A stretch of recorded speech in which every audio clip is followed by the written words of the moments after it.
ஓகேப்பா, welcome to online classroom. இன்னைக்கு நம்ம கிளாஸ்ல வந்து பார்த்தீங்கன்னா ப்ரோக்ராமிங் இன் சில எக்ஸ்பிரஷன்ஸ் அப்படிங்கிறத பற்றி பார்க்க போகிறோம். எக்ஸ்பிரஷன்ஸ் அப்படின்னா ஒன்றும் இல்லை, நம்ம மேத்தமெட்டிக்கலில் யூஸ் பண்ணக்கூடிய கால்குலேஷனை தான் இங்கே ப்ரோக்ராமிங் இன் சில என்ன சொல்கிறோம்னா எக்ஸ்பிரஷன் ஸ்டேட்மெண்ட் அப்படின்னு சொல்கிறோம். இப்போ C equal to A plus B அப்படின்னு போட்டிருப்போம். So it is one of the expression. ஓகேங்களா? ஸோ இந்த எக்ஸ்பிரஷன் எப்படி பர்ஃபார்ம் ஆகணும், அதில் என்னென்ன நம்ம தெரிஞ்சுக்க வேண்டியது இருக்கு அப்படிங்கிறத இன்னைக்கு கிளாஸ்ல டீட்டெயிலா பார்க்கலாம். எக்ஸ்பிரஷன் அப்படிங்கிறது பாத்தீங்கன்னா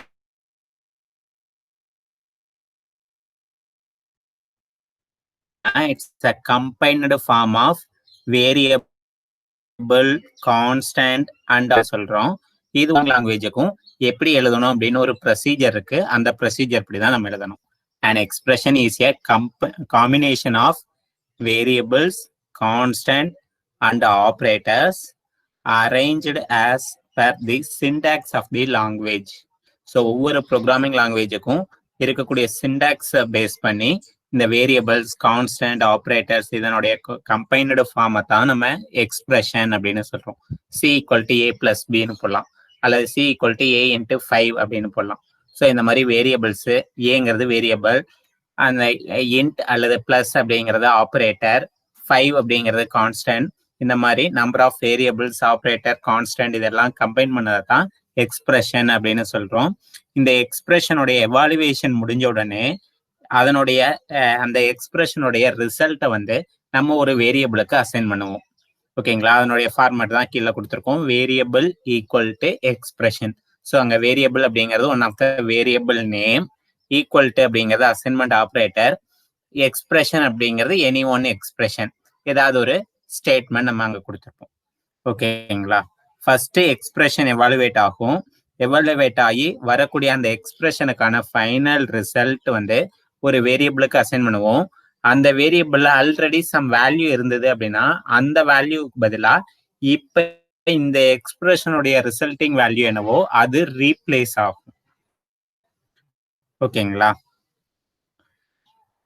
all variables used in the expression must be assigned values before evaluation is attempted. So ஒரு எக்ஸ்பிரஷன்ல நம்ம யூஸ் பண்ணியிருக்கக்கூடிய வேரியபிள்ஸ் இப்போ கீழே பார்த்தீங்க அப்படின்னா X equal to A minus B divide by 3 plus C into 2 minus 1 அப்படின்னு போட்டிருக்கோம். ஸோ இதில் இந்த ஏ பி சி அப்படிங்கிற இந்த 3 வேரியபிளும் இதனுடைய எக்ஸிகியூஷன் ஸ்டார்ட் ஆகிறதுக்கு முன்னாடி ஏவுக்கு என்ன வேல்யூ, பிக்கு என்ன வேல்யூ, சிக்கு என்ன வேல்யூ அப்படிங்கிற வேல்யூவை அசைன் பண்ணியிருக்கணும். எந்த ஒரு எக்ஸ்பிரஷன்ல யூஸ் பண்ணக்கூடிய வேரியபிள்ஸும் அந்த எக்ஸ்பிரஷன் ஸ்டார்ட் ஆகிறதுக்கு முன்னாடியே அதுக்கு வேல்யூ அசைன் பண்ணியிருக்கணும். அப்பதான் நம்மளால கால்குலேட் பண்ண முடியும். இல்லை அப்படின்னு பார்த்தீங்க அப்படின்னா ப்ரோக்ராமிங்ல வந்து எரர் வரும். ஓகேங்களா? எக்ஸுக்கு அசைன் பண்ணணும் அப்படிங்கிற அவசியம் இல்லை. எக்ஸுக்கு வந்து இந்த எக்ஸ்பிரஷனுடைய எவாலுவேஷன் முடிஞ்சதுக்கு அப்புறம் இதனுடைய ரிசல்ட் அந்த எக்ஸ் அப்படிங்கிற வேல்யூல ஸ்டோர் ஆகும். ஸோ எக்ஸுக்கு முன்னாடி அசைன் பண்ணணும் அப்படிங்கிற அவசியம் இல்லை. ஆல்ரெடி அசைன் பண்ணியிருந்தோம்னா அந்த வேல்யூ ஓவர் ரைட் ஆகும். ஆனா ஏ பி சி அப்படிங்கிற அந்த எக்ஸ்பிரஷனுக்குள்ள யூஸ் பண்ணிருக்கக்கூடிய வேரியபிள்ஸுக்கு நம்ம எக்ஸ்பிரஷன் ஸ்டார்ட் ஆகிறதுக்கு முன்னாடி, எக்ஸ்பிரஷனுடைய எவாலுவேஷன் ஸ்டார்ட் ஆகிறதுக்கு முன்னாடி நம்ம வேல்யூ அசைன் பண்ணணும். ஓகேங்களா? இது புரிஞ்சுதா? இதுதான் வந்து ஒரு எக்ஸ்பிரஷன், ப்ரோக்ராமிங் இன் சில ஒரு எக்ஸ்பிரஷன் அப்படின்னு சொல்லக்கூடியது. நெக்ஸ்ட், இந்த எக்ஸ்பிரஷன் எவாலுவேட் ஆகல பாத்தீங்க அப்படின்னா சம் பிரசிடென்ஸ் இருக்கு. ஸோ எது ஃபர்ஸ்ட் எக்ஸிக்யூட் ஆகணும், எது நெக்ஸ்ட் எக்ஸிக்யூட் ஆகணும் அப்படின்னு ஒரு ஆர்டர் இருக்கு. அதைத்தான் நம்ம என்ன சொல்றோம் அப்படின்னு பாத்தீங்கன்னா ஆப்ரேட்டர் பிரசிடென்ஸ் அப்படின்னு சொல்லுவோம். நார்மலா பாத்தீங்கன்னா ஒரு எக்ஸ்பிரஷனை பொறுத்தவரையிலும், அர்த்தமெட்டிக் எக்ஸ்பிரஷனை பொறுத்தவரையிலும் அதனுடைய பிரசிடென்ஸ் அப்படிங்கிறது 2 டைப்பா பிரிக்கிறோம். ஹையர் ப்ரியாரிட்டி, லோயர் ப்ரியாரிட்டி அப்படின்னு 2 ப்ரியாரிட்டியா பிரிக்கிறோம். ஹையர் ப்ரியாரிட்டி இருக்கக்கூடியதான் ஃபர்ஸ்ட் எக்ஸிக்யூட் ஆகும். ஓகேங்களா? ஹையர் ப்ரியாரிட்டி என்ன அப்படின்னு பாத்தீங்கன்னா மல்டிப்ளிகேஷன், டிவைட், மாடுலோ, டிவிஷன், இந்த 3 ஆப்ரேட்டரையும் நம்ம ஹையர் ப்ரியாரிட்டி ஆப்ரேட்டர்ஸ் அப்படின்னு சொல்றோம். ஓகேங்களா? ஸோ ஒரு எக்ஸ்பிரஷன்ல மல்டிப்ளிகேஷன், அடிஷன் ரெண்டுமே இருந்தது அப்படின்னா ஃபர்ஸ்ட் நமக்கு எது எக்ஸிக்யூட் ஆகும்னா மல்டிப்ளிகேஷன் தான் எக்ஸிக்யூட் ஆகும். ஏன்னா அதுதான் higher priority. So higher priority இருக்கக்கூடியதான் ஃபர்ஸ்ட் ப்ரிஃபரன்ஸ். ஹையர் ப்ரியாரிட்டி முடிஞ்சதுக்கு அப்புறம் தான் லோயர் ப்ரியாரிட்டியான அடிஷன் சப்ராக்ஷன் வந்து ஒர்க் ஆகும். ஓகேங்களா?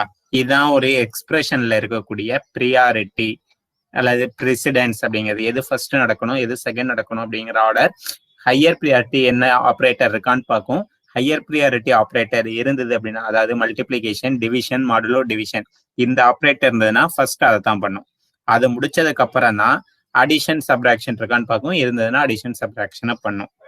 ஓகேங்களா? இப்ப நான் இந்த ஆர்டரை, இந்த ப்ரியாரிட்டியை சேஞ்ச் பண்ணணும் அப்படின்னா என்ன பண்ணலாம்னு பார்த்தீங்கன்னா, நம்ம பெராந்தேசிஸ் யூஸ் பண்ணலாம். நம்மளுடைய எக்ஸ்பிரஷன்ல பிராக்கெட் யூஸ் பண்ணோம் அப்படின்னா இந்த ப்ரியாரிட்டியை நம்மளால மாடிஃபை பண்ணிக்க முடியும். ஓகேங்களா?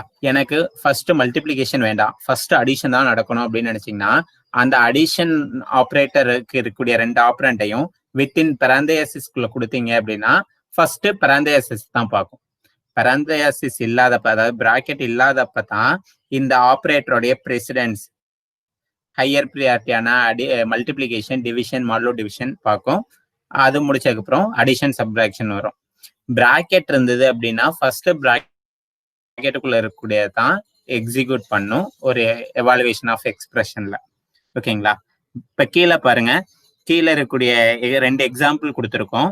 இந்த ரெண்டு எக்ஸாம்பிள்ல பாத்தீங்கன்னா 9 minus 12 divide by 3 plus 3 multiplication 2 minus 1. நார்மலா இதனுடைய நார்மல் ப்ரியாரிட்டின்னு பாத்தீங்கன்னா அந்த மல்டிப்ளிகேஷனும் டிவிஷனும் தான் ஃபர்ஸ்ட் நடக்கணும். ஆனா இங்க நம்ம வந்து வித்தின் த பெராந்தேசிஸ்குள்ள கொடுத்துருக்கிறதுனால ஃபர்ஸ்ட் இன்னர் பெராந்தேசிஸ் எதுவோ அதை பார்க்கும். ஃபர்ஸ்ட் எக்ஸாம்பிள்ல வந்து பாத்தீங்கன்னா இன்னர் பெராந்தேசிஸ் அப்படிங்கிறது அந்த 3 plus 3. ஸோ ஃபர்ஸ்ட் 3 plus 3 தான் நடக்கும். ஆனா நார்மல் ப்ரியாரிட்டியில பிளஸ் அப்படிங்கிறது லோயர் ப்ரியாரிட்டி. மல்டிப்ளிகேஷனும் டிவிஷனும் முடிஞ்சதுக்கு அப்புறம் தான் அடிஷன் பண்ணணும். ஆனா இங்க வந்து பாத்தீங்கன்னா இந்த எக்ஸாம்பிள்ல அடிஷனை தான் ஃபர்ஸ்ட் பண்ணும். ஏன் அப்படின்னு பாத்தீங்கன்னா அடிஷன் நம்ம பெராந்தேசிஸ்குள்ள கொடுத்துருக்கோம். எந்த வந்து இன்னர் மோஸ்ட் பெராந்தேசிஸ் இருக்கோ அது ஃபர்ஸ்ட் பர்ஃபார்ம் ஆகும். அப்படி பார்க்கல இங்க 3 plus 3 தான் ஃபர்ஸ்ட் நடக்கும். அப்ப 3 plus 3 = 6.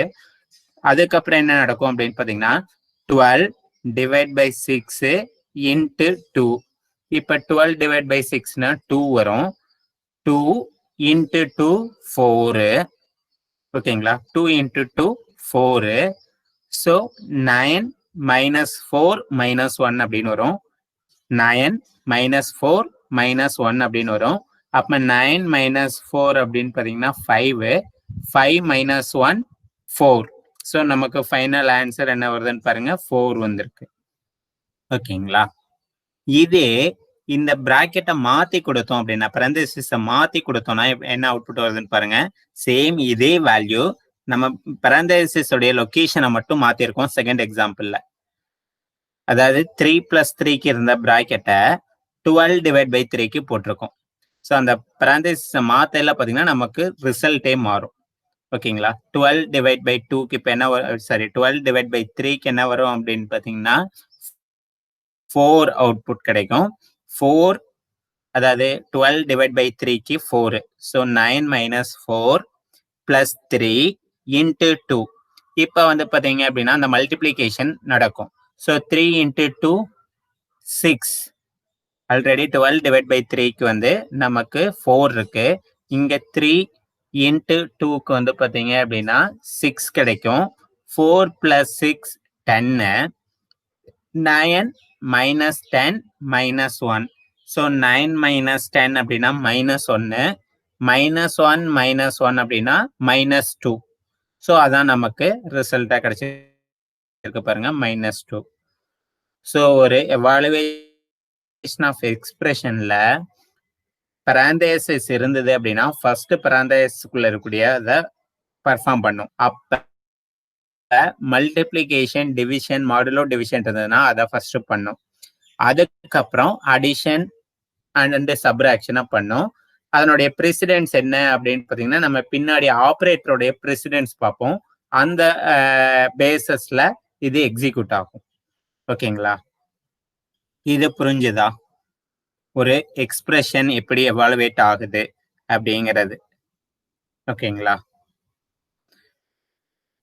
நெக்ஸ்ட் இந்த எக்ஸ்பிரஷனை எவாலுவேட் பண்றதுல வந்து பாத்தீங்கன்னா சம் லிமிடேஷன்ஸ் இருக்கு. அதுதான் நம்ம இங்க கம்ப்யூட்டேஷனல் ப்ராப்ளம் அல்லது கம்ப்யூட்டேஷனல் லிமிடேஷன்ஸ் அப்படின்னு கொடுக்குறோம்.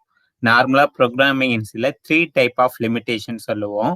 ஃபர்ஸ்ட் ஒன் என்ன அப்படின்னு பாத்தீங்கன்னா, computer gives approximate value for real numbers and the error due to some approximation may lead to serious problems.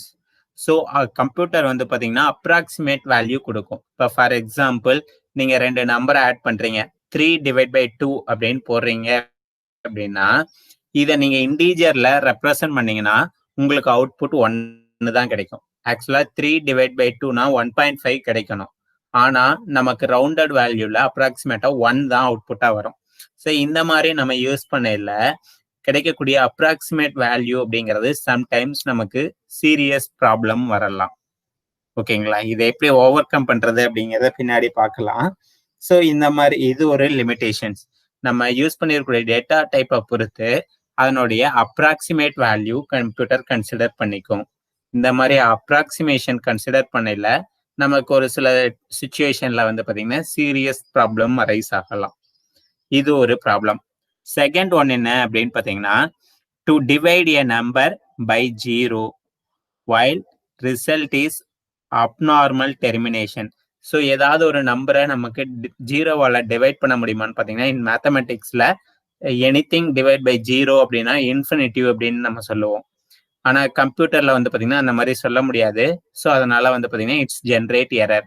ஏதாவது ஒரு நம்பரை நீங்க 0வால டிவைட் பண்ணீங்க அப்படின்னா இட்ஸ் ஜெனரேட் எரர் வந்து நமக்கு ஜெனரேட் ஆகும். இல்ல தேர்ட் ப்ராப்ளம் என்ன பண்ண வரும் அப்படின்னு பாத்தீங்கன்னா, ஓவர்ஃப்ளோ ஆர் அண்டர்ஃப்ளோ எரர்ஸ். அதாவது நம்ம ஆல்ரெடி வேரியபிள்ஸ் பார்க்கல, டேட்டா டைப்ஸ் பார்க்கல, ஒவ்வொரு டேட்டா டைப்போடைய ரேஞ்ச் அப்படின்னு சொல்லி பார்த்தோம். அந்த டேட்டா டைப்ல ஸ்டோர் பண்ண முடிஞ்ச மினிமம் வேல்யூ என்ன, மேக்சிமம் வேல்யூ என்ன அப்படின்னு பார்த்தோம். அந்த ரேஞ்சை விட அதிகமா யூஸ் பண்ணோம்னா நமக்கு என்ன ஆகும் அப்படின்னு பாத்தீங்கன்னா, நமக்கு அந்த டேட்டாவை ஸ்டோர் பண்ண முடியாது. அப்ப வந்து நமக்கு ராங் டேட்டா தான் போய் ஸ்டோர் ஆகும். ராங் டேட்டாவா தான் அது இருக்கும். நம்ம ஸ்டோர் பண்ண ஆக்சுவல் வேல்யூ இருக்காது. ஏன்னா அது வந்து ஓவர்ஃப்ளோ ஆர் அண்டர்ஃப்ளோ போச்சு அப்படின்னா, நம்ம ஸ்டோர் பண்ண முடிஞ்ச கெப்பாசிட்டியை விட அதிகமான வேல்யூ ஸ்டோர் பண்ண முடியுமான்னு பாத்தீங்கன்னா கண்டிப்பா முடியாது. அப்ப நமக்கு ப்ராப்ளம்ஸ் அரைஸ் ஆகும். இதுதான் வந்து ப்ரோக்ராமிங் இன் சியோடைய ஒரு எக்ஸ்பிரஷன் எவாலுவேட் பண்ணல நமக்கு வரக்கூடிய ப்ராப்ளம்ஸ் அப்படின்னா இந்த 3 ப்ராப்ளம்ஸ் தான். ஒன்னு, ரியல் நம்பர்ஸ் யூஸ் பண்ணல, அதாவது ஃப்ளோட்டிங் பாயிண்ட் வேல்யூஸை யூஸ் பண்ணல அப்ராக்சிமேட் வேல்யூ நமக்கு ஜென்ரேட் ஆகலாம். இந்த அப்ராக்சிமேஷனால நம்மளுடைய ரிசல்ட் ராங் ஆகிறதுக்கான சான்சஸ் இருக்கு. செகண்ட் ஒன் பாத்தீங்க அப்படின்னா, ஏதாவது நம்பரை 0வால டிவைட் பண்ண முடியுமான்னு பாத்தீங்கன்னா கண்டிப்பா முடியாது. ஸோ ஏதாவது நம்பரை நம்ம 0வால டிவைட் பண்ண ட்ரை பண்ணோம் அப்படின்னா நமக்கு எரர்ஸ் அரைஸ் ஆகும். தேர்ட் கேட்டகரி என்ன அப்படின்னு பாத்தீங்கன்னா, நம்ம ரெப்ரசன்ட் பண்ணிருக்கக்கூடிய டேட்டா டைப்போடைய மேக்சிமம் அண்ட் மினிமம் லிமிட்டேஷனை விட ஹையா இருக்கக்கூடிய ஒரு வேல்யூவை நம்ம ஸ்டோர் பண்ண ட்ரை பண்ணோம் அப்படின்னா அந்த வேல்யூ ஆக்சுவல் வேல்யூ போய் ஸ்டோர் ஆகாது. ஸோ அப்ப நமக்கு எரர் வர்றதுக்கான சான்சஸ். எரர் வராது, இங்க என்ன வரும்னு பாத்தீங்கன்னா ராங் இன்ஃபர்மேஷனா வரும். நம்ம ஸ்டோர் பண்ண ஒரு வேல்யூவா இருக்கும், ஆனா அதை ஆக்சஸ் பண்ணல பாத்தீங்கன்னா நம்ம ஸ்டோர் பண்ண வேல்யூ வராம வேற ஏதாவது ஒரு வேல்யூ வரும். ஏன்னா அந்த லிமிடேஷனை விட அதிகமா இருக்கிறதுனால அதனால என்ன ஸ்டோர் பண்ண முடியுமோ அந்த கெப்பாசிட்டியை மட்டும் எடுத்துக்கும், மீதியை எலிமினேட் பண்ணிருக்கும். அப்ப நமக்கு ராங் இன்ஃபர்மேஷனா ஸ்டோர் ஆயிருக்கும். ஸோ இந்த 3 கம்ப்யூட்டேஷனல் லிமிடேஷன்ஸ் வந்து ப்ரோக்ராமிங் இன் சில இருக்கு. இதை ஓவர் கம் பண்றதுக்கு நம்ம மேனுவலா தான் பண்ணி ஆகணும். ஸோ நம்ம ஒரு கால்குலேஷன் போடலையே என்ன மாதிரி அவுட்புட் வரும், இதுக்கு எந்த டேட்டா டைப்பை சூஸ் பண்ணோம்னா பெட்டரா இருக்கும் அப்படிங்கிறத நம்ம மேனுவலா தான் யோசிச்சு இம்ப்ளிமெண்ட் பண்ணணும். அதே மாதிரி பாத்தீங்கன்னா இந்த அப்ராக்சிமேஷன் வேல்யூவை எப்படி எல்லாம் அவாய்ட் பண்ணலாம் அப்படிங்கறது எல்லாமே நம்ம மேனுவலா பண்ற மாதிரி இருக்கும். அதை எப்படி அப்படிங்கிறத அடுத்தடுத்த வரக்கூடிய கிளாஸ்ல நம்ம டீட்டெயிலா பார்க்கலாம். ஓகேங்களா? நெக்ஸ்ட், இப்ப நம்ம ஃபர்ஸ்ட் சொன்னோம்ல, இந்த கம்ப்யூட்டேஷனல் ப்ராப்ளம்ல எனக்கு அப்ராக்சிமேட் வேல்யூ வருது அப்படின்ட்டு, அந்த அப்ராக்சிமேட் வேல்யூ அல்லது வந்து பாத்தீங்க அப்படின்னா இந்த ஓவர்ஃப்ளோ அண்டர்ஃப்ளோ எரர் சொன்னோம்ல, இதெல்லாம் ரெக்டிஃபை பண்ணக்கூடியதான் வந்து இந்த டைப் கன்வர்ஷன் அப்படிங்கிற கான்செப்ட். டைப் கன்வர்ஷன் அப்படின்னா என்னன்னா, ஒரு டேட்டா டைப்ல இருந்து இன்னொரு டைப்பா எப்படி மாத்துறது அப்படிங்கறது தான் இந்த டைப் கன்வர்ஷன் அப்படிங்கறதுல பார்க்க போறோம். டைப் கன்வர்ஷன்ல ரெண்டு மெத்தட்ஸ் இருக்கு. ஒன்னு வந்து பாத்தீங்கன்னா automatic type conversion. Automatic type conversion அப்படின்னா ஒன்றும் இல்லை, கம்ப்யூட்டர் அடாப்ட் பண்ணிக்கும், நம்ம எதுவும் செய்ய தேவையில்லை.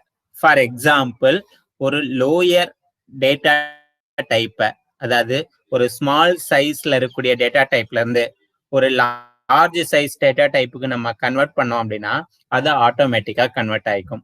இப்போ ஃபார் எக்ஸாம்பிள், ஒரு இன்டீஜரையோ அல்லது ஒரு கேரக்டரையோ ஃப்ளோட்டு கன்வெர்ட் பண்ணோம்னா ஈஸியா கன்வெர்ட் ஆகிக்கும், நோ ப்ராப்ளம், நமக்கு எந்த ப்ராப்ளமும் வராது. இதை வந்து ஆட்டோமேட்டிக் டைப் கன்வர்ஷன் அப்படின்னு சொல்லுவோம். ஓகேங்களா?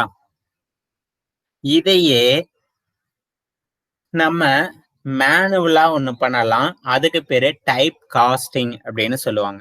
இப்ப ஃபர்ஸ்ட் நம்ம பார்க்க போறது இந்த automatic type conversion. Automatic conversion அப்படின்னா லோயர் டைப்ல இருந்து, லோயர் டைப் அப்படின்னா சைஸ் கம்மியான டேட்டா டைப்ல இருந்து அப்பர் ஹையர் டைப் அப்படின்னா லார்ஜ் சைஸ் டேட்டா டைப்புக்கு கன்வெர்ட் பண்றது ஆட்டோமேட்டிக்கா கன்வெர்ட் ஆகிக்கும். எக்ஸாம்பிளுக்கு அதான் சொன்னோம், ஒரு இன்டீஜர்ல இருந்தோ அல்லது ஒரு கேரக்டர்ல இருந்தோ ஒரு ஃப்ளோட்டா கன்வெர்ட் பண்ணோம் அப்படின்னா ஈஸியா கன்வெர்ட் ஆகிக்கும். ஸோ எதுவும் நம்ம மென்ஷன் பண்ணவோ இல்லை நம்ம எதுவும் பண்ண தேவையில்லை.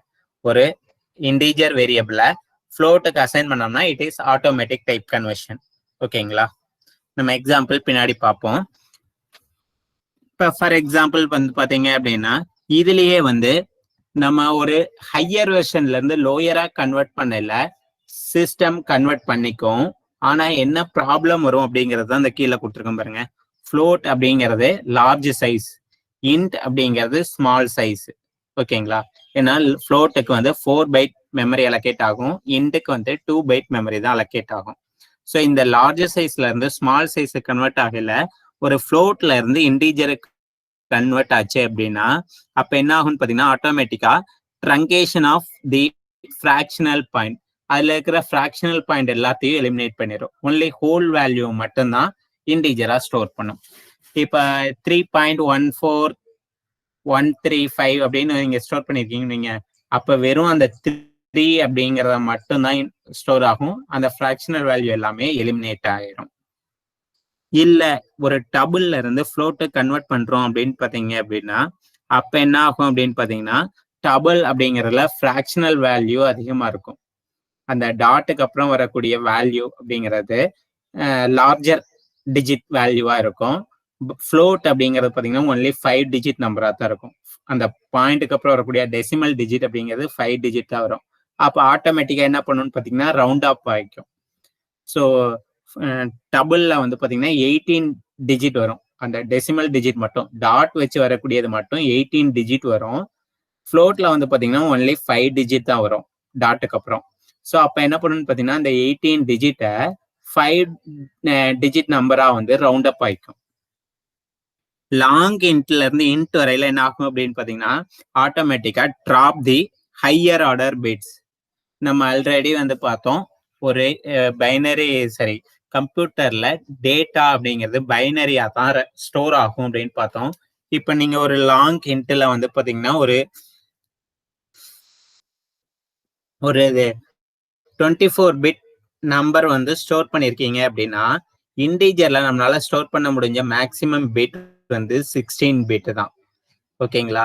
அப்ப நீங்க 24 பிட்ல வந்து டேட்டா ஸ்டோர் பண்ணிருக்கீங்கன்னா அதுல இருக்கக்கூடிய ஹையர் ஆர்டர் பிட்ஸ் எலிமினேட் பண்ணிட்டு லோயர் ஆர்டர்ல இருக்கக்கூடிய அந்த 16 பிட் நம்பரை மட்டும்தான் வந்து இன்ட் எடுத்துக்கும். அப்ப வந்து பாத்தீங்கன்னா நம்ம லாங் இன்ட்ல ஒரு நம்பர் ஸ்டோர் பண்ணிருக்கோம்னா அந்த நம்பர் வராம வேறொரு நம்பரா நமக்கு கன்வெர்ட் ஆகி ஸ்டோர் ஆகும். ஓகேங்களா? அப்ப இதுதான் வந்து அந்த நம்ம படிச்ச upper bound lower bound problem. So இந்த மாதிரி கன்வர்ஷன் வந்து ஆட்டோமேட்டிக் டைப் கன்வர்ஷன்ல இருக்கும். ஓகேங்களா? நெக்ஸ்ட் நம்ம பார்க்க போறது வந்து பாத்தீங்கன்னா manual type conversion. Manual type conversion அப்படிங்கிறது நம்ம டிஃபைன் பண்ணணும். இந்த இடத்துல நீங்க டேட்டா டைப்பை கன்வெர்ட் பண்ணுங்க அப்படின்னு சொல்லி கம்ப்யூட்டருக்கு ப்ரோக்ராமிங் இன் சி கம்பைலருக்கு நம்ம இன்ஸ்ட்ரக்ஷன் கொடுக்கணும். அதுக்கு பேர் என்ன சொல்லுவாங்கன்னா டைப் காஸ்டிங் அப்படின்னு சொல்லுவாங்க. ஓகேங்களா? இந்த டைப் காஸ்டிங்க்கான ஃபார்மேட் என்ன அப்படின்னு பாத்தீங்கன்னா, ஒரு எக்ஸ்பிரஷனுக்கு முன்னாடி வித்தின் த பரந்தேசிஸ்குள்ள அதனுடைய எந்த டைப்பா கன்வெர்ட் பண்ணணுமோ அந்த டேட்டா டைப்பை நம்ம ஸ்பெசிஃபை பண்ணணும். இங்க சொல்லியிருக்கோம் பாருங்க, type name expression. Type name பிராக்கெட்டுக்குள்ள கொடுத்துருப்போம். டைப் நேம் அப்படிங்கிறது எந்த டேட்டா டைப்பா கன்வெர்ட் ஆகணும்னு நினைக்கிறோமோ அந்த டேட்டா டைப்பை பிராக்கெட்டுக்குள்ள கொடுத்துக்கலாம். அதை ஃபாலோ பண்ணி எக்ஸ்பிரஷன் அல்லது ஒரு கால்குலேஷன் ஸ்டேட்மெண்ட் இருக்கும். கீழே எக்ஸாம்பிள் கொடுத்துருக்கோம் பாருங்க, ரேடியோ ஈக்குவல் டு, ரேடியோ அப்படிங்கிறது ஒரு வேரியபிள் நேம், ஈக்குவல் டு பிராக்கெட்டுக்குள்ள float female number divide by male number. ஓகேங்களா? ஸோ இப்போ இந்த ஃபீமேல் நம்பர் மேல் நம்பர் அப்படிங்கிற ரெண்டுமே வந்து பார்த்தீங்கன்னா இன்டீஜர் வேல்யூ. இது ரெண்டையும் நம்ம டிவைட் பண்ணி நார்மலா இந்த ஃப்ளோட் அப்படிங்கிற பிராக்கெட்டுக்குள்ள கொடுக்கலன்னா என்ன ஆகும்னு பார்த்தீங்கன்னா, ஃபீமேல் நம்பர் இப்போ கிளாஸ்ல வந்து ஒரு உங்க கிளாஸ்ல எடுத்துங்க 20 மெம்பர்ஸ்ல வந்து 22 மெம்பர்ஸ்ல வந்து ஒரு 15 மெம்பர்ஸ் வந்து ஃபீமேல், ஒரு 7 மெம்பர்ஸ் வந்து மேல் அப்படின்னு வச்சுக்கோங்க. அப்போ டோட்டலா வந்து 15 டிவைட் பை 7, 15 டிவைட் பை 7 அப்படின்னு போட்டீங்கன்னா என்ன வரும்? 2 பாயிண்ட் சம்திங் வரும். இந்த பிராக்கெட்டுக்குள்ள ஃப்ளோட் அப்படின்னு போடலன்னா 2 அப்படிங்கிறது மட்டும்தான் ஸ்டோர் ஆகும். ஒன்லி ஹோல் வேல்யூ மட்டும்தான் ஸ்டோர் ஆகும்.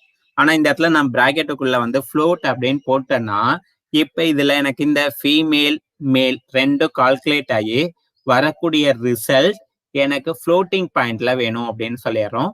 அப்ப என்ன வரும்னு பாத்தீங்கன்னா ஆக்சுவல் வேல்யூ வரும், அப்ராக்சிமேட் வேல்யூ வராம இந்த இடத்துல ஆக்சுவல் வேல்யூ ஸ்டோர் ஆகும். ஸோ வந்து 15 டிவைட் பை 7 டிவைட் பண்ணிட்டு வரக்கூடிய ஆக்சுவல் வேல்யூ 2 பாயிண்ட் சம்திங் அந்த வேல்யூ என்ன வருதோ அது அப்படியே நமக்கு இங்க ஸ்டோர் ஆகும்.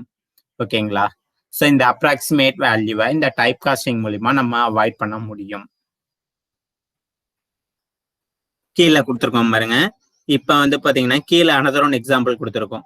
ஏ ஈக்குவல் டு பிராக்கெட்டுக்குள்ள இன்ட் 21.3 டிவைட் பை இன்ட் 4.5. ஆக்சுவலா வந்து இந்த 21.3 அப்படிங்கிறது ஃப்ளோட்டிங் பாயிண்ட் வேல்யூ, அதே மாதிரி 4.5 அப்படிங்கிறது ஃப்ளோட்டிங் பாயிண்ட் வேல்யூ. இந்த இடத்துல நீங்க இன்ட் அப்படின்னு கொடுத்துக்கிறதுனால என்னன்னு பாத்தீங்கன்னா இது இன்டா கன்வெர்ட் ஆகும். ஸோ நம்ம ஆல்ரெடி பார்த்தோம், ஃப்ளோட்ல இருந்து இன்டா கன்வெர்ட் ஆகல என்ன ஆகும்னு பாத்தீங்கன்னா அந்த ஃபிராக்ஷனல் வேல்யூஸ் எலிமினேட் ஆயிரும். So 21 divide by 4, 21 divide by 4 அப்படிங்கிற வேல்யூ மட்டும் எடுத்துட்டு கால்குலேட் பண்ணோம். 21 டிவைட் பை 4 அப்படின்னா என்ன வரும்? 5 பாயிண்ட் சம்திங் வரும். ரெண்டுமே இன்ட் அப்படிங்கிறதுனால வரக்கூடிய ரிசல்ட்டும் இன்ட் தான் வரும். ஸோ அப்ப ஆன்சர் 5 மட்டும்தான் வரும். ஓகேங்களா? ஸோ இந்த A equal to int 21.3 divide by int 4.5, இதுக்கு ஆன்சர் ஒன்லி 5 அப்படிங்கிறதா வரும். 5 பாயிண்ட் சம்திங் வராது. ஏன் வராது அப்படின்னு பாத்தீங்கன்னா ரெண்டுமே இன்டீஜரா கன்வெர்ட் பண்ணியிருக்கோம். ஸோ அந்த ஃபிராக்ஷனல் வேல்யூ எலிமினேட் ஆயிரும். ஒன்லி ஹோல் வேல்யூ மட்டும்தான் எடுத்துட்டு கால்குலேட் ஆகும். ஸோ 21 டிவைட் பை 4 அப்படின்னு போடல ரெண்டு எக்ஸ்பிரஷனுடைய ரெண்டு ஆப்ரண்ட்டுமே வந்து இன்டீஜரா இருக்கிறதுனால அந்த எக்ஸ்பிரஷன் ரிட்டர்ன் பண்ணக்கூடிய வேல்யூவும் கண்டிப்பா இன்டீஜரா தான் இருக்கும். ஓகேங்களா? அப்ப 5 அப்படிங்கிற வேல்யூ மட்டும்தான் இதை ரிட்டர்ன் பண்ணும். ஓகேங்களா? இதைத்தான் நம்ம டைப் காஸ்டிங் அப்படின்னு சொல்லுவோம். ஸோ இந்த பிராக்கெட்டுக்குள்ள மென்ஷன் பண்ணோம்னா அது மேனுவல் டைப் காஸ்டிங் அப்படின்னு சொல்லுவோம். பிராக்கெட்டுக்குள்ள மென்ஷன் பண்ணல அப்படின்னா கம்பைலர் அதான் எடுத்துக்கிச்சுன்னா அதை ஆட்டோமேட்டிக் டைப் காஸ்டிங் அப்படின்னு சொல்லுவோம். ஆட்டோமேட்டிக் டைப் காஸ்டிங்க்கு நம்ம எதுவும் ஸ்பெசிஃபை பண்ணணுங்கிற அவசியம் இல்லை. பட் மேனுவல் டைப் கன்வர்ஷனுக்கு வந்து நம்ம பரந்தேசிஸ்குள்ள எந்த டேட்டா டைப்பா கன்வெர்ட் ஆகணும்னு நினைக்கிறோமோ அந்த டேட்டா டைப்பை ஸ்பெசிஃபை பண்ணணும். ஓகேங்களா? புரிஞ்சுதா? நெக்ஸ்ட் பார்க்க போறது ஆப்ரேட்டர் பிரசிடென்ஸ். நம்ம ஆல்ரெடி லாஸ்ட் கிளாஸ் வந்து ஆப்ரேட்டர்ஸ் பத்தி பார்த்தோம். Arithmetic operator, logical operator, relational operator, bitwise operator, conditional operator, assignment operator, short hand operator, இந்த மாதிரி ஸ்பெஷல் ஆப்ரேட்டர்ஸ் இதெல்லாமே நம்ம பார்த்தோம். இந்த ஒவ்வொரு ஆப்ரேட்டருக்கான பிரசிடென்ஸ். ஸோ நம்மளுடைய எக்ஸ்பிரஷன்ல இந்த ஆப்ரேட்டர் வருது அப்படின்னா ஃபர்ஸ்ட் எந்த ஆப்ரேட்டர் எக்ஸிக்யூட் பண்ணணும், அந்த எக்ஸிக்யூஷனை வந்து எந்த டைரக்ஷன்ல நடக்கணும் அப்படிங்கறதான் இங்க சொல்லியிருக்கோம். ஸோ நம்மளுடைய எக்ஸ்பிரஷன்ல நம்மளுடைய ப்ரோக்ராமிங் இன் சி ஸ்டேட்மெண்ட்ல ப்ரியாரிட்டி வந்து பாத்தீங்கன்னா அந்த பிரசிடென்ஸ் லெவல் அப்படின்னு கொடுத்துருக்கோம் பாருங்க, இதான் வந்து ப்ரியாரிட்டி. ஸோ எதுக்கு லெவல் 1 இருக்கோ அதான் ஹையர் ப்ரியாரிட்டி. ஃபர்ஸ்ட் அது இருக்கா அப்படின்னு செக் பண்ணுவோம். ஓகேங்களா? ஹையர் ப்ரியாரிட்டி எதுக்கு அப்படின்னு பாத்தீங்கன்னா ஃபர்ஸ்ட் பராந்தசிஸ், அதுக்கப்புறம் பிராக்கெட், அதுக்கடுத்து dot, arrow, plus plus, minus minus. So increment operator, decrement operator, அந்த பாயிண்டிங் ஆப்ரேட்டர் அப்படின்னு சொல்லி பார்த்தோம். டாட், ஏரோ, அதுக்கப்புறம் ஸ்கொயர் பிராக்கெட்டு, பராந்தசிஸ். இதுக்கு ஹையர் ப்ரியாரிட்டி. ஒரு எக்ஸ்பிரஷன்ல இந்த ஆப்ரேட்டர் இருந்ததுன்னா ஃபர்ஸ்ட் இதைத்தான் எக்ஸிக்யூட் பண்ணோம். ஓகேங்களா? இப்போ ஒரே எக்ஸ்பிரஷன்ல மோர் தென் ஒன் ஆப்ரேட்டர், இதே ஆப்ரேட்டர் மோர் தென் ஒன் இருந்ததுன்னா அப்ப எது ஃபர்ஸ்ட் நடக்கும், எது செகண்ட் நடக்கும்னு பாத்தீங்கன்னா அதைத்தான் இந்த அசோசியேட்டிவிட்டி அப்படின்னு சொல்லியிருக்கோம். Left to right. ஸோ அப்ப லெஃப்ட் மோஸ்ட்ல இருக்கக்கூடிய இந்த ஆப்ரேட்டர் ஃபர்ஸ்ட் நடக்கும், ரைட் மோஸ்ட்ல இருக்கக்கூடியது அதுக்கப்புறம் நடக்கும். ஓகேங்களா? ஸோ லெஃப்ட்ல இருந்து ரைட் பார்த்துட்டு வரணும். இப்ப 2 பிராக்கெட் இருக்கு அப்படின்னா ஃபர்ஸ்ட் லெஃப்ட்ல ஃபர்ஸ்ட் எது இருக்கோ அதை ஃபர்ஸ்ட் எக்ஸிக்யூட் ஆகும், அதுக்கப்புறம் தான் ரைட் சைட்ல இருக்கக்கூடிய அந்த பிராக்கெட் வந்து எக்ஸிக்யூட் ஆகும். ஓகேங்களா? இதனுடைய எக்ஸிக்யூஷன் அப்படிங்கிறது லெஃப்ட் டு ரைட் நடக்கும். ஹையர் ப்ரியாரிட்டி எதுக்கு அப்படின்னு பாத்தீங்கன்னா parenthesis, square bracket, dot, arrow mark, increment and decrement operator. ஓகேங்களா? செகண்ட் ப்ரியாரிட்டி அப்படின்னு பாத்தீங்க அப்படின்னா எது எதுக்குன்னு பாத்தீங்கன்னா யூனரி பிளஸ், யூனரி மைனஸ், அதுக்கப்புறம் வந்து பாத்தீங்கன்னா prefix, increment, decrement, logical not, one's complement, address, type casting, size of. இந்த ஆப்ரேட்டருக்கெல்லாம் வந்து பாத்தீங்கன்னா செகண்ட் ப்ரியாரிட்டி. ஃபர்ஸ்ட் ப்ரியாரிட்டியில இருக்கான்னு செக் பண்ணி அதை எக்ஸிக்யூட் பண்ண முடிச்சதுக்கு அப்புறம் இந்த செகண்ட் ப்ரியாரிட்டி ஆஃப் ஆப்ரேட்டர்ஸ் இருக்கா அப்படின்னு செக் பண்ணும். இருந்ததுன்னா இதை அடுத்து எக்ஸிக்யூட் பண்ணும். ஓகேங்களா? இதனுடைய ஆக்சசிபிலிட்டி, அசோசியேட்டிவிட்டி எப்படி அப்படின்னு பாத்தீங்கன்னா ரைட் டு லெஃப்ட். ஸோ இதனுடைய எக்ஸிக்யூஷன் இது எப்படி செக் பண்ணணும்னு பாத்தீங்கன்னா ரைட்ல இருந்து செக் பண்ணிட்டு வரும். ரைட் மோஸ்ட்ல இருக்கக்கூடியது ஃபர்ஸ்ட் எக்ஸிக்யூட் ஆகும், லெஃப்ட் மோஸ்ட்ல இருக்கக்கூடியது லாஸ்டா எக்ஸிக்யூட் ஆகும். ஓகேங்களா? ஒரு எக்ஸ்பிரஷன் எல்லாமே வந்து லெஃப்ட்ல இருந்து ரைட் நடக்காது. ஒவ்வொரு ஆப்ரேட்டரை பொறுத்து அது லெஃப்ட்ல இருந்து ரைட்ல டைரக்டா எக்ஸிக்யூட் ஆகணுமா இல்ல லெஃப்ட்ல இருந்து ரைட்ல எக்ஸிக்யூட் ஆகணுமா அப்படிங்கிறது ஒவ்வொரு ஆப்ரேட்டரை டிபெண்ட் பண்ணி இருக்கும். ஓகேங்களா? இப்ப ஃபர்ஸ்ட் பார்த்தது பாத்தீங்கன்னா லெஃப்ட் டு ரைட்னு சொன்னோம். செகண்ட்ல இருக்கக்கூடிய இந்த unary plus, unary minus, prefix, increment, decrement, logical not, addressing, size of, type casting எல்லாம் பாத்தீங்கன்னா ரைட் டு லெஃப்ட் அந்த டைரக்ஷன்ல நடக்கும். தேர்ட் ஆப்ரேட்டருடைய பிரசிடென்ஸ் என்ன அப்படின்னு பாத்தீங்கன்னா மல்டிப்ளிகேஷன், டிவிஷன், மாடுலோ, டிவிஷன். இதுக்கு வந்து தேர்ட் ப்ரிஃபரன்ஸ். இதனுடைய எக்ஸிக்யூஷன் லெஃப்ட் டு ரைட் நடக்கும். ஓகேங்களா? லெஃப்ட் டு ரைட் நடக்கும். நெக்ஸ்ட் வந்து பாத்தீங்கன்னா ஃபோர்த் ப்ரியாரிட்டி எதுக்கு அப்படின்னு பாத்தீங்கன்னா அடிஷன், சப்ராக்ஷன். இதனுடைய எக்ஸிக்யூஷன் எப்படி நடக்கும்னு பாத்தீங்கன்னா லெஃப்ட் டு ரைட்ல நடக்கும். ஃபிஃப்த் ப்ரியாரிட்டி எது கொடுத்துருக்காங்க அப்படின்னு பாத்தீங்கன்னா left shift, right shift. Shifting ஆப்ரேட்டருக்கு வந்து ஃபிஃப்த் ப்ரியாரிட்டி கொடுத்துருக்காங்க. இதனுடைய எக்ஸிக்யூஷனும் லெஃப்ட் டு ரைட் தான் நடக்கும். அதுக்கடுத்து சிக்ஸ்த் ப்ரியாரிட்டி எதுக்கு அப்படின்னு பாத்தீங்கன்னா it's a relational operator. Less than, less than equal to, greater than or equal to. இதுக்கு வந்து பாத்தீங்க அப்படின்னா சிக்ஸ்த் ப்ரியாரிட்டி கொடுத்துருக்காங்க. இதனுடைய எக்ஸிக்யூஷனும் left to right. Seventh position பாத்தீங்கன்னா is equal to, not equal to, இது ரெண்டுக்கும் செவன்த் ப்ரியாரிட்டி கொடுத்துருக்காங்க. இதுவும் லெஃப்ட் டு ரைட்ல தான் எக்ஸிக்யூஷன் நடக்கும். ஓகேங்களா? எயித் ப்ரியாரிட்டி வந்து பாத்தீங்கன்னா பிட்வைஸ் ஆப்ரேட்டர் கொடுத்துருக்காங்க. பிட்வைஸ் அண்டுக்கு 8, அதுவும் லெஃப்ட் டு ரைட் நடக்கும். 9th வந்து பாத்தீங்கன்னா bitwise exclusive or. 10th priority வந்து பிட்வைஸ் ஆர். இது எல்லாமே லெஃப்ட் டு ரைட்ல தான் நடக்கும். அதுக்கடுத்து பாத்தீங்கன்னா லாஜிக்கல் அண்ட் லாஜிக்கல் ஆர் கொடுத்துருக்காங்க. இதுவும் லெஃப்ட் டு ரைட்ல தான் நடக்கும். அதுக்கடுத்து இருக்கக்கூடிய 13th ப்ரியாரிட்டி வந்து பாத்தீங்கன்னா conditional operator. Conditional operator or ternary operator அப்படின்னு சொல்லுவோம். இதனுடைய ப்ரியாரிட்டி வந்து 13th. அதுக்கடுத்து பாத்தீங்க அப்படின்னா ஷார்ட் ஹேண்ட் ஆப்ரேட்டர் அப்படின்னு சொல்லக்கூடியது அல்லது அசைன்மெண்ட் ஆப்ரேட்டர்னு சொல்லுவோம். அந்த ஷார்ட் ஹேண்ட் ஆப்ரேட்டருக்கு 14th ப்ரியாரிட்டி கொடுத்துருக்காங்க. இந்த ஷார்ட் ஹேண்ட் ஆப்ரேட்டர் வந்து பாத்தீங்கன்னா ரைட் டு லெஃப்ட்ல நடக்கும். கண்டிஷனல் ஆப்ரேட்டரும் ரைட் டு லெஃப்ட் தான். இந்த ஷார்ட் ஹேண்ட் அசைன்மெண்ட் ஆப்ரேட்டரும் ரைட் டு லெஃப்ட் டைரக்ஷன்ல நடக்கும்.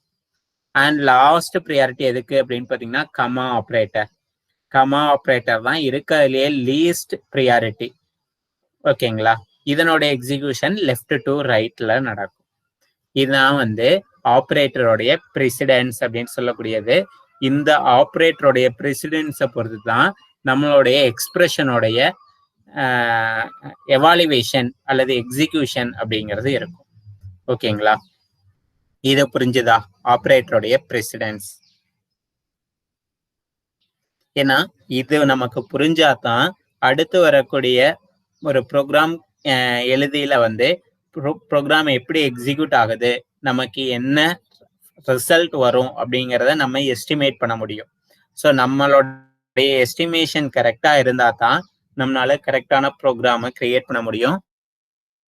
நம்ம அந்த எவாலுவேஷன் ஆஃப் எக்ஸ்பிரஷனுடைய எஸ்டிமேட் பண்றதுக்கு வந்து இந்த ஆப்ரேட்டரோடைய ப்ரெசிடென்ஸ் நமக்கு தெரிஞ்சிருந்தா மட்டும்தான் நம்மளால கரெக்டா எவாலுவேட் பண்ண முடியும். ஸோ எப்படி எக்ஸிக்யூட் ஆகுது, என்ன ரிசல்ட் வருது அப்படிங்கிறத நம்ம ஜட்ஜ்மெண்ட் பண்றதுக்கு இதனுடைய ப்ரெசிடென்ஸ் தெரிஞ்சிருக்கணும். நம்ம ஆல்ரெடி பார்த்தோம் ஒரு எக்ஸாம்பிள். ஒரே வேல்யூ அந்த பிராக்கெட்டை மட்டும் மாத்தி போட்டதுனால நமக்கு ஆன்சர் 2 டிஃப்ரெண்ட் ஆன்சர்ஸ் கிடைச்சது. அப்ப கரெக்டான ஆன்சர் எது வரும் அப்படிங்கிறத நம்ம ஜட்ஜ் பண்ண முடிஞ்சாதான் நம்மளால கரெக்டா ப்ரோக்ராம் எழுத முடியும். ஸோ அந்த ஜட்ஜ்மெண்ட்டுக்கு நமக்கு இந்த ஆப்ரேட்டருடைய ப்ரெசிடென்ஸ் இஸ் எசென்சியல். நெக்ஸ்ட் பாத்தீங்க அப்படின்னா மேத்தமெட்டிக்கல் ஃபங்க்ஷன்ஸ். ப்ரோக்ராமிங் இன் சில lot of predefine mathematical functions இருக்கு. ஸோ நிறைய வந்து பாத்தீங்கன்னா predefine function, programming in சியை கிரியேட் பண்ணவங்களே இந்த ஃபங்க்ஷன்ஸ் எல்லாம் எழுதி வச்சிருக்காங்க. ஜஸ்ட் நம்ம எடுத்து யூஸ் பண்ணிக்க முடியும். என்னென்ன ஃபங்க்ஷன்ஸ் இருக்கு அப்படின்னு பாத்தீங்கன்னா அதுல ஒரு ஃபியூ ஃபங்க்ஷன்ஸ் மட்டும் நான் இங்க கொடுத்துருக்கேன். எல்லா ஃபங்க்ஷனையும் நான் லிஸ்ட் அவுட் பண்ணல. நமக்கு ஃபெமிலியரா யூஸ் பண்ணக்கூடிய ஃபியூ ஃபங்க்ஷன்ஸ் மட்டும் இங்க கொடுத்துருக்கேன். ஃபர்ஸ்ட் ஃபங்க்ஷன் என்னன்னு பாத்தீங்கன்னா ஏபிஎஸ். ஏபிஎஸ் அப்படிங்கிறது அப்சல்யூட் வேல்யூ. அப்சல்யூட்னா உங்களுக்கு தெரியும், பிளஸ் ஆர் மைனஸ் அந்த சைனை ரிமூவ் பண்ணிட்டு நமக்கு ஒன்லி அந்த வேல்யூ மட்டும் கொடுக்கக்கூடிய ஃபங்க்ஷன் தான் அப்சல்யூட் அப்படிங்கிறது.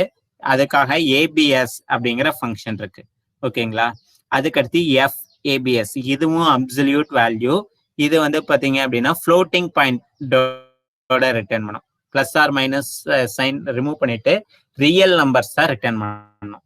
ஓகேங்களா? பவர் பிஓடபிள்யூ, பவர் உங்களுக்கு தெரியும், எக்ஸ் பவர் ஒய் கால்குலேட் பண்றதுக்கு இந்த பிஓடபிள்யூ அப்படிங்கிற ஃபங்க்ஷனை யூஸ் பண்ணிக்கலாம்.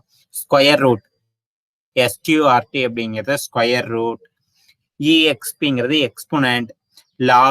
Lock base 10, sine, cosine, tan, ceiling அப்படிங்கிறது உங்களுக்கு தெரியும். இட்ஸ் என்ன அப்படின்னு பாத்தீங்க அப்படின்னா இந்த சீல் அப்படிங்கிறது என்னன்னு பாத்தீங்கன்னா to upper limit, round up பண்ணையில அப்பர் லிமிட்டை எடுத்துக்கும், அது சீல். ஃப்ளோர் அப்படிங்கிறது ரவுண்ட் அப் பண்ணையில லோயர் லிமிட்டை எடுத்துக்கும், அதுக்கு பேரு ஃப்ளோர் அப்படின்னு சொல்லுவோம். ஸோ இந்த மாதிரி நிறைய மேத்தமெட்டிக்கல் ஃபங்க்ஷன்ஸ் இருக்கு. ஜஸ்ட் இந்த ஃபங்க்ஷன் எல்லாம் நம்ம யூஸ் பண்ணணும் அப்படின்னா நம்ம ஒரே ஒரு ஹெடர் ஃபைலை மட்டும் நம்ம ப்ரோக்ராம்ல ஆட் பண்ணா போதும். அந்த ஹெடர் ஃபைல் என்ன அப்படின்னு பாத்தீங்கன்னா math.h. math.h அப்படிங்கிற ஹெடர் ஃபைலை மட்டும் நம்ம ப்ரோக்ராம்ல இன்க்ளூட் பண்ணிட்டோம் அப்படின்னா அந்த math.hல இருக்கக்கூடிய லாட் ஆஃப் மேத்தமெட்டிக்கல் ஃபங்க்ஷன்ஸை நம்ம ப்ரோக்ராம்ல டைரக்டா யூஸ் பண்ணிக்க முடியும். அதுக்கு சாம்பிள் நம்ம ஃபெமிலியரா யூஸ் பண்ணக்கூடிய ஃபங்க்ஷன்ஸை மட்டும் நான் இங்க லிஸ்ட் அவுட் பண்ணியிருக்கேன். இது இல்லாமல் இன்னும் நிறைய ஃபங்க்ஷன்ஸ் நமக்கு அவைலபிளா இருக்கு math.h அப்படிங்கிற ஹெடர் ஃபைல்ல. ஓகேங்களா? ஓகே, இப்போ நம்ம பார்த்தது எல்லாமே நம்ம வந்து ப்ராக்டிக்கலா வந்து ஒரு ஆன்லைன் ஐடியில நம்ம போட்டு பார்ப்போம்.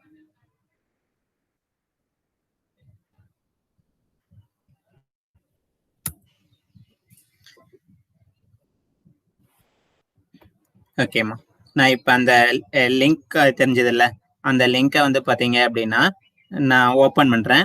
ஓப்பன் பண்ணிட்டு அதுல வந்து நம்மளுடைய ப்ரோக்ராம் இப்ப போட்டுடலாம். ஸோ இப்போ எல்லாத்துக்கும் ஸ்க்ரீன் தெரியும்னு நினைக்கிறேன். இதான் வந்து பார்த்தீங்க அப்படின்னா ஒரு சாம்பிள் நமக்கு இருக்கக்கூடிய ஐடிஇ. நீங்கள் லேப்ல வந்து ப்ரோக்ராமிங் இன் சி ஓப்பன் பண்ணீங்கனாலும் இந்த மாதிரி பிளாங்க் ஸ்க்ரீன்ல தான் ஓப்பன் ஆகும். இதுல வந்து பார்த்தீங்கன்னா மேலே லைன் நம்பர் 1ல இருந்து லைன் நம்பர் 7 வரையில இருக்கக்கூடியது டாக்குமெண்டேஷன் செக்ஷன். இப்போ இதில் வந்து பார்த்தீங்கன்னா நம்ம ஆல்ரெடி பார்த்தோம் ஸ்ட்ரக்சர் ஆஃப் தி சி ப்ரோக்ராம்ல. ஸோ இங்கே கொடுத்துருக்கூடியது /ஸ்டார்ல ஆரம்பிச்சு இந்த */ வரையில இருக்கக்கூடிய கமாண்ட் வந்து மல்டி லைன் கமாண்ட் செக்ஷன் அப்படின்னு சொல்லுவோம். ஸோ இங்க நான் என்ன வேணாலும் ஒரு டாக்குமெண்டேஷன் செக்ஷனுக்காக என்ன வேணாலும் நான் கொடுத்துக்கலாம். இந்த ஸ்டேட்மெண்ட் எதுவுமே எனக்கு ரன் ஆகாது.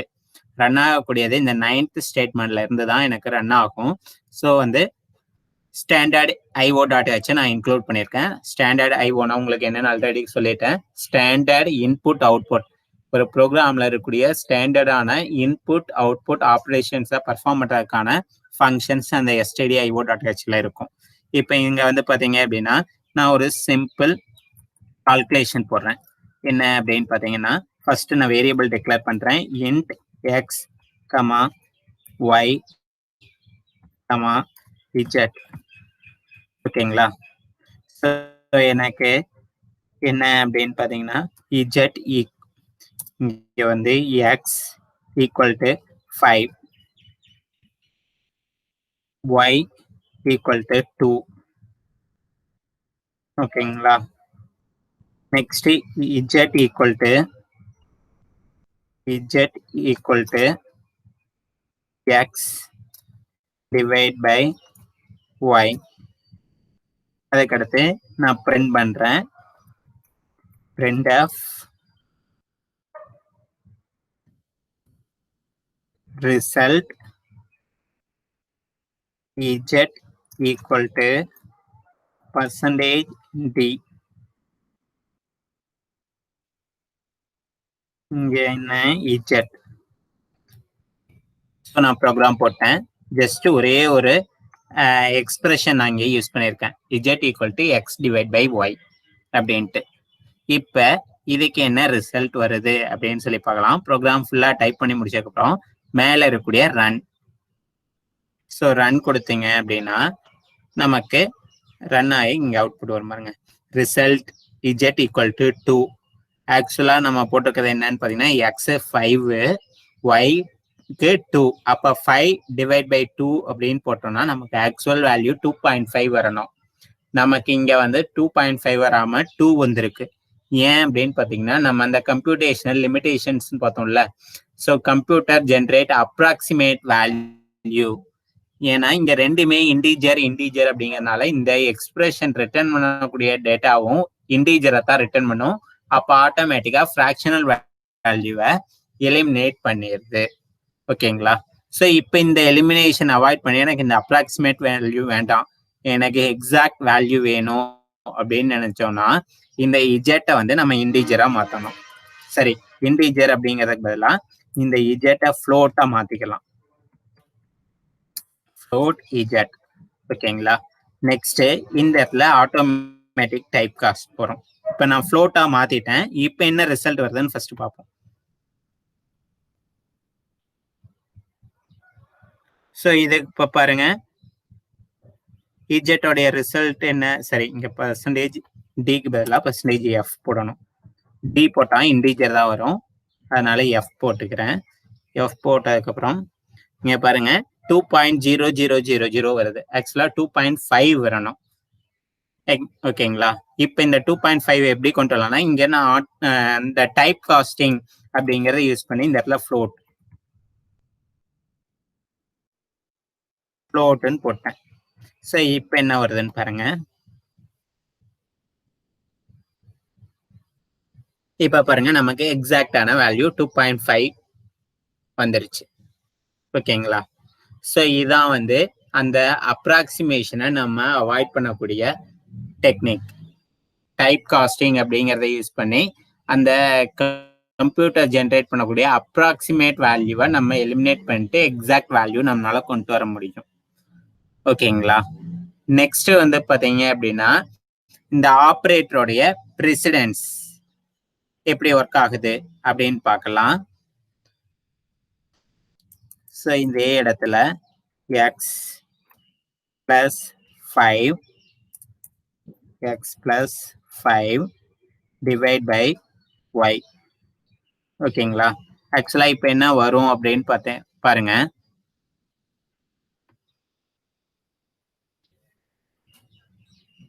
செவன் வந்திருக்கு. ஏன் 7 வந்திருக்குன்னா ஃபர்ஸ்ட் வந்து டிவைட் ஆப்ரேஷன் ஒர்க் ஆகும்.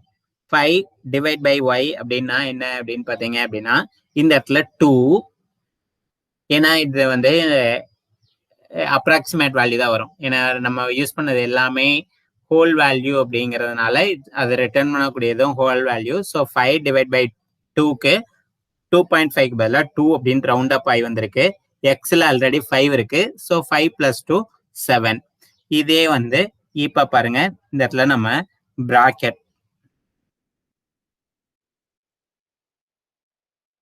பிராக்கெட் போட்டோன்னே என்ன வருதுன்னு பாருங்க. இப்ப இந்த பிராக்கெட்டுக்குள்ள இருக்கிறது ஃபர்ஸ்ட் எக்ஸிக்யூட் ஆகும். 5 + 5 10. 10 டிவைட் பை 2 நமக்கு 5 அப்படிங்கிற ஆன்சர் கிடைக்கும். ஓகேங்களா? ஸோ இதுதான் ஆப்ரேட்டருடைய பிரசிடென்ஸ் அப்படிங்கிறது. இதனுடைய டைரக்ஷன் எப்படி எக்ஸிக்யூட் ஆகணும் அப்படிங்கிற டைரக்ஷன் பார்த்தீங்க அப்படின்னா நமக்கு வந்து அந்த left to right, right to left அப்படின்னு ஆப்ரேட்டர் பிரசிடென்ஸ் எல்லாம் பார்த்தோம்ல, அந்த ஆப்ரேட்டருடைய பிரசிடென்ஸ் இங்க ஒர்க் ஆகும். இதே பாருங்க இந்த இடத்துல நான் மைனஸ் மைனஸ் ஒய் போடுறேன். இப்ப என்ன நடக்கும்னு பாருங்க. 10 அவுட்புட் வரும் நமக்கு.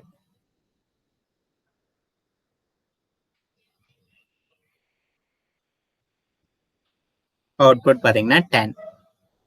ஓகேங்களா? ஏன் அப்படின்னு பாத்தீங்கன்னா y டிவைட் ஆகிறதுக்கு முன்னாடி y வேல்யூ டிக்ரிமெண்டட் பை 1. ஸோ அப்போ ஆல்ரெடி y வேல்யூ 2 இருந்தது. 2 மைனஸ் மைனஸ் அப்படிங்கிற 1 ஆயிரும். 10 வந்து 1ஆல டிவைட் பண்ணல நமக்கு ஆன்சர் 10 தான் கிடைக்கும். இதுதான் ஆப்ரேட்டருடைய பிரசிடென்ஸ். இல்ல நீங்க மேத்தமெட்டிக்கல் ஃபங்க்ஷன் யூஸ் பண்ணணும் அப்படின்னா மேத்தமெட்டிக்கல் ஃபங்க்ஷன் யூஸ் பண்ணலாம். இப்போ நான் for example power of use பண்றேன். ஓகேங்களா? POW power of X comma Y. இந்த பவர் ஆஃப் யூஸ் பண்ணணும் அப்படின்னா நம்ம ஆஷ் இன்க்ளூட்ல math.h ஆட் பண்ணணும். Hash include math.h. ஸோ இப்போ ரன் பண்ணுங்க. ரன் பண்ணோடனே பார்த்தீங்கன்னா நமக்கு ரிசல்ட் z = 25. ஏன்னா எக்ஸ் பவர் ஒய், எக்ஸோடைய வேல்யூ என்னன்னு பார்த்தீங்கன்னா 5, ஒய்யோடைய வேல்யூ 2. ஸோ 5 பவர் 2 அப்படின்னு வரும். அப்போ 5 பவர் 2 அப்படின்னா 5 × 5, 5 × 5 25. ஸோ நமக்கு இதான் ஆன்சர். ஸோ இந்த மாதிரி எந்த மேத்தமெட்டிக்கல் ஃபங்க்ஷன் நான் பவருக்கு வந்து நான் லைன் பை லைனா நான் கோடிங் எழுதணும் அப்படிங்கிற அவசியம் இல்லை. எல்லாத்துக்கும் கோடிங் அவங்க ப்ரீ டிஃபைன்டா எழுதி வச்சிட்டாங்க. ஜஸ்ட் நம்ம ஆஷ் இன்க்ளூட் math.h அப்படின்னு ஆட் பண்ணிட்டு எந்த ஃபங்க்ஷன் நம்ம யூஸ் பண்ணணும்னு நினைக்கிறோமோ அந்த ஃபங்க்ஷனை டைரக்டா நம்மளால கால் பண்ணிக்க முடியும். ஓகேங்களா?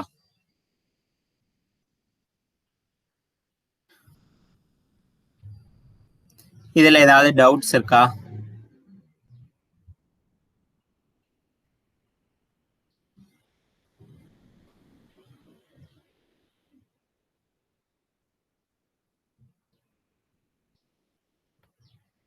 இதுல ஏதாவது டவுட் இருக்காப்பா? ஓகேப்பா. ஓகே, இன்னைக்கு கிளாஸ் அவ்வளவுதான். நம்ம நாளைக்கு ப்ரோக்ராமிங் இன் சில வந்து இன் டீட்டெயிலா லூப்பிங் ஸ்டேட்மெண்ட்னா என்ன, கண்டிஷனல் ஸ்டேட்மெண்ட்னா என்ன அப்படிங்கறதெல்லாம் பத்தி நம்ம டீட்டெயிலா நெக்ஸ்ட் கிளாஸ் பார்ப்போம். தேங்க்யூமா. Thank you, sir. Sir. எஸ்மா.